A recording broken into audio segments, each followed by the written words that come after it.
Thanks for joining me today in the Healthy Brain podcast. Today is all about the brain benefits of gratitude. Now, we're in the month of November, and in my Legacy Life program and community, we're focused on gratitude.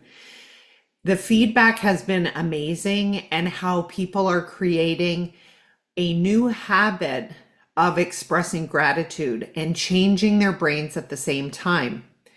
So in this episode, I want to go through and share some improvements that are seen in research. So this is research studies showing that when people practice an attitude of gratitude, but not just an attitude, but they actually start feeling grateful. That's the key, is like you actually feel grateful.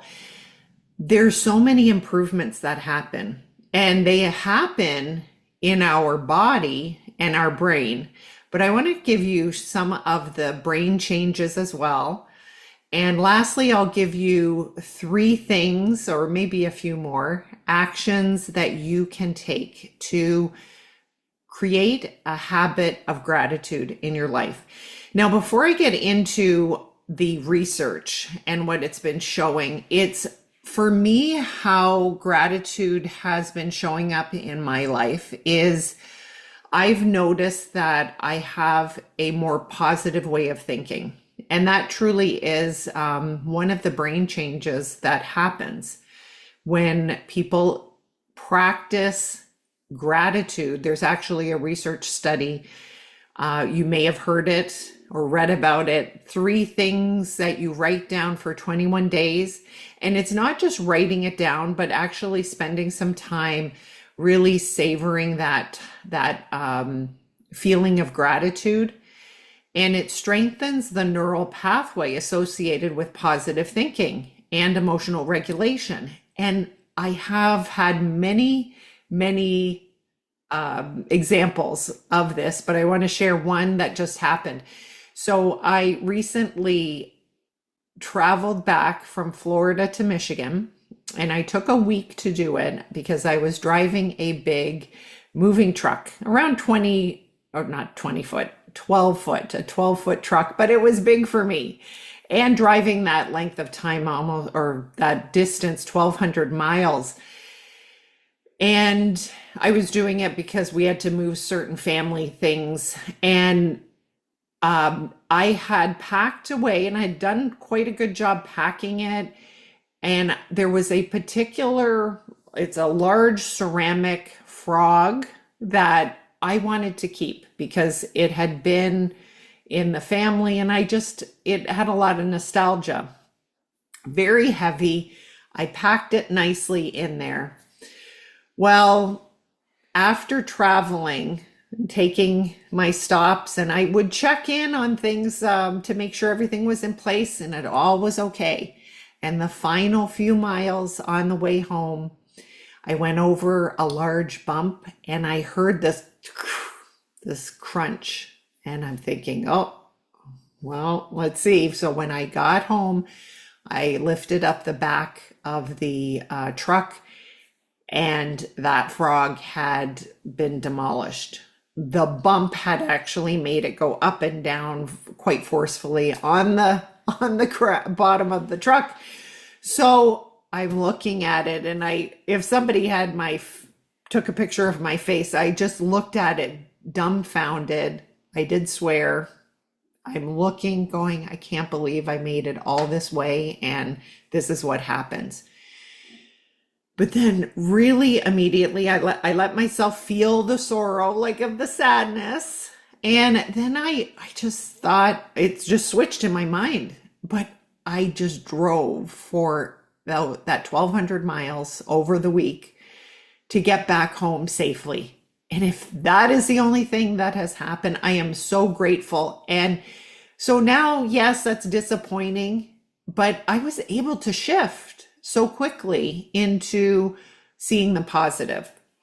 And I don't mean that we're going to ignore. You see, I didn't ignore my feelings. I felt the frustration. I swore. I was mad. I was like, why didn't I pack it a little better?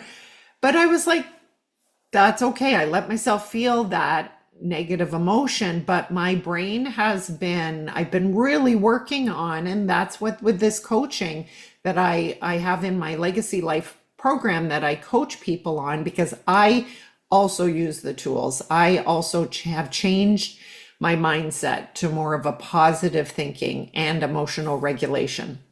It's not perfect. It's not meant to be perfect because we are human beings.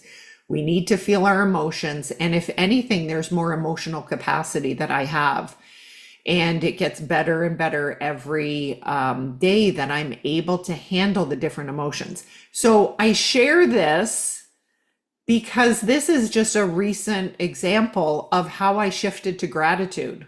Like, so grateful that I safely arrived. It was an awesome trip. I was able to see two of my sons, a good friend, go to a coaching conference, meet a ton of friends through coaching. So let's get to you. Let me share some of the results that, listen to these results, that when people express gratitude and have a habit of expressing gratitude, these are just some of the results that research has shown. Improved relationships. Who doesn't want improved relationships, right? Decrease the sensation of pain when you practice the feeling of gratitude. Increasing happiness, decreasing depression. And there's actually a few more things, definitely with this mindset. So you have improved happiness, improved self-esteem, decreasing the report of depression, gratitude, and expressing gratitude supports mental fortitude and resilience. The gratefulness of noticing the small things in our lives. Also improves sleep, which is great for the brain and for the body, improving sleep. Research has also shown a decrease in stress that people are reporting. And there are different questionnaires that people could take. And if you were going to see a therapist or a doctor or someone who assesses gratitude, there's a lot of different questionnaires, which I'm not going to get into because it's more of like you have to add them all up. But the point being is you can have your own kind of questionnaire ranking. Is like, look at your life, different areas of your life. Are you grateful in your relationships? Are you grateful in your health? And if you're not, then why? And what steps can you take? And I'm going to share a couple of things later on things that you can do, because it's a real, like, it's a combination of, you want to feel the gratitude, but sometimes you have a lot of work to do. You got to get through some of these obstacles, processing emotions. This is what we do in coaching. There's some tools that we can use to help us to feel and process certain emotions and choose the emotion that we do want to feel. In this case, it's gratitude.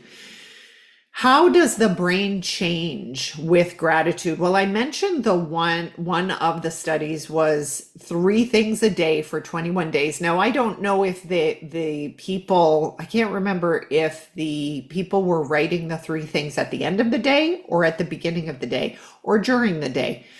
But regardless, writing down 3 different things, 3 things that are really important for you. And to get really specific, that's another tip, is you don't just want to say, I'm grateful for my health, I'm grateful for the sun, I'm grateful for my house. Can you be more specific? I'm grateful that I'm able to walk up and down the stairs without pain, or I'm grateful that I'm able to walk a mile. I'm grateful that I have a cozy, warm house. And those are those specific things. Now, what happens is when we practice this day upon day, now 21 days is a common number in that our neural pathway will change in our brain. That means the highway in our brain associated with positive thinking and emotional regulation. There are other studies that it's not just 21 days, but really 60 days to create a habit. But the point is here is it's strengthening the neural pathway. There are changes in your brain within days of you practicing gratitude, within days of you changing how you're thinking. The 60 days is more for habit formation. So I always recommend to my patients and to my clients, my coaching clients, that start small. Like if you're not able to think of three things, do one thing a day, but just consistently notice it and write it down. There's a little bit more of a neurological embedding that happens when we write it down, but you can also think of it. Think of that gratitude. Other things that happen in the brain is there's brain areas that are activated, and these brain areas really are attached to the feeling of happiness, of reward, of empathy. So when we practice gratitude, we wake up certain areas of our brain that we will feel more happiness and we will feel more empathy. These are important changes. There's also a release in neurotransmitters, and specifically of dopamine and serotonin. When we express gratitude, when you're really thinking and feeling grateful, there's a change, a neurochemical change that happens. Just like when you are feeling fear and lack and frustration, those create a certain neurochemical release.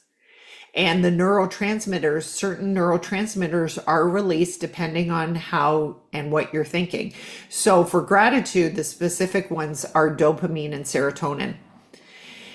And the last thing that what happens is because of these brain changes and this nervous system change is that it counteracts our brain's negativity bias. And just because the brain has been created for to protect us, and it keeps us safe. The way that the brain keeps us safe is that we have a negativity bias. And now you may have met some people who, oh, they're always positive. But if you ask them specifically, they could say, well, I just have worked to see the positive. And again, I want to say it's not that we're ignoring the difficult emotions. We're not ignoring that, yes, some situations are really terrible and really challenging.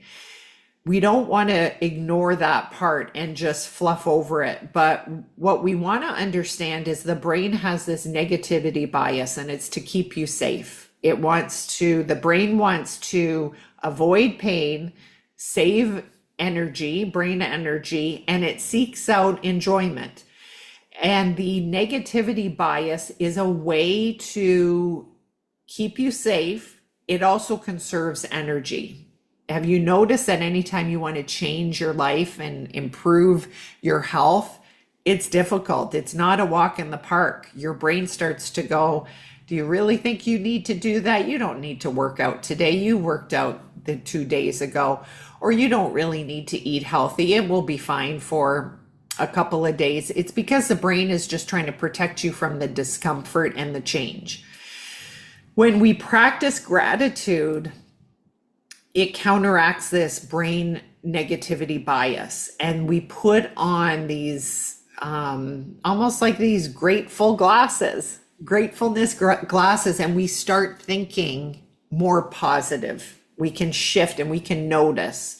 We can notice when we're stuck in sort of the crappy thinking. And the reason that I talk about how we're thinking is how you're thinking will create the feeling, and that inspires you to either do an action or not do an action, to sit on the sofa or work out, to eat healthy or not to prioritize sleep or to stay up way too late.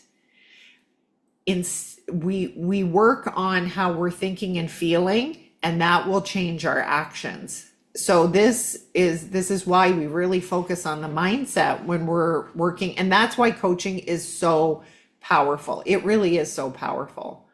There's no way that I could have driven that truck 3 years ago, before I found coaching, that I could have done that by myself.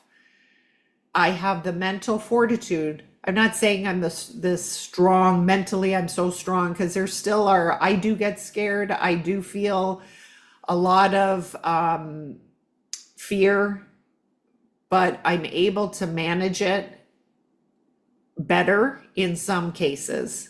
And yeah, this was such an amazing experience that I was able to do, and I'm so proud of myself. And that's the other thing. It's like celebrating the moments. Okay, so let's talk about the 3 things that you could do. Before we do that, I want to invite you to there's a free Legacy Life community where we're focusing on gratitude for the month of November. And there's a calendar, there's posts. I go on live. This Friday, I'm running a yoga class. So we'll do yoga, we'll do meditation throughout the month. And it's a free community. So you can join by requesting in the link in the show notes. And really what we're focused on is learning how to create a habit of gratitude and start living from a place of happiness, improve self-esteem, managing our stress versus stress hijacking your life, and creating resilience and strength, improving our brain health. That's really what it's all about. So 3 things that you could do today: write in a gratitude journal. Even if you don't have a gratitude journal, take a piece of paper, write out what you're grateful for, even put it on a sticky note and you can keep it, and do that every day. Write down 1 thing every day, or 3 for bonus 3. Express gratitude at work and at home. Look for opportunities where you can express your gratitude to either other people or to a situation that's happened. And 3rd, enjoy and savor the small moments. And this really ties into the mindfulness. When we are living in a very busy society, we're going from one thing to the next, we don't pause and we're not as mindful. When you can stop and be present and be mindful, you can enjoy the small moments. There's an acronym that is used in mindfulness, the STOP acronym. S is stop, so you stop what you're doing. T is take a breath. Observe. I can look around. Okay, I'm observing. There's clouds in the sky, but there's a little bit of sunshine. The sun is starting to shine. See, I'm observing that. And then P is proceed. I'm going to proceed with my day. So taking those little moments to create mindfulness and connect in the gratitude in those mindfulness moments. All right. Thank you for joining me, and come on over to the Legacy Life community. We're going to be doing gratitude this month, and next month will be all about holiday prep. All right. I'll see you then. Bye-bye.